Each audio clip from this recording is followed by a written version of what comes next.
আজকে সকাল 11:30 নাগাদ হাজারদুয়ারি এক্সপ্রেসে আমি ওই গ্রামের দিকে ছিলাম।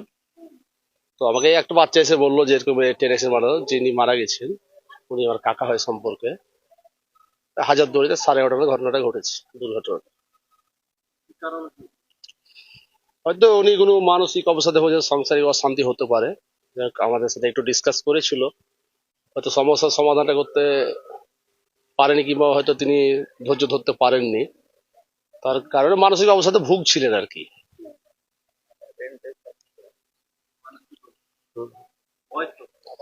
বয়স আপনার 62-64 হবে আনুমানিক। এখন ওখান থেকে ডেড বডি জিআরপিএফ এসেছিল, সেখান থেকে ওনারা যা রিপোর্ট করার রেলকে রিপোর্ট করে লাশ নিয়ে গেল, বলে গেল লাশ বহরমপুর পৌঁছাবে, যদি পোস্টমর্টম হয় তারপরে আমাদেরকে হ্যান্ড ওভার করবে, এটুকু ওনারা আশ্বাস দিলেন। এটুকু আর কি। যিনি মারা গেছেন ওনার নাম মনসুর আলী, মেদিয়াপাড়া বাড়ি, লালগোলা থানা। আমার নাম মোহাম্মদ হায়দার আলী, আমার বাড়ি মেদিয়াপাড়া।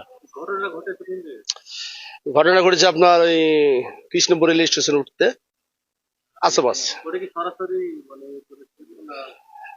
সরাসরি বলতে আমরা যা বডি দেখে বুঝতে পারলাম উনি আত্মহত্যাই করেছেন, নিজে থেকে করেছেন, স্বইচ্ছায় করেছেন, আমরা লাশ দেখে বুঝতে পারলাম। এখন ফরেন্সিক রিপোর্ট আসলে তখন বোঝা যাবে। পোস্টমর্টম রিপোর্ট ছেলে, 4টে ছেলে, একটা মেয়ে, 3টে বাইরে আছে, বড় ছেলেটা আছে।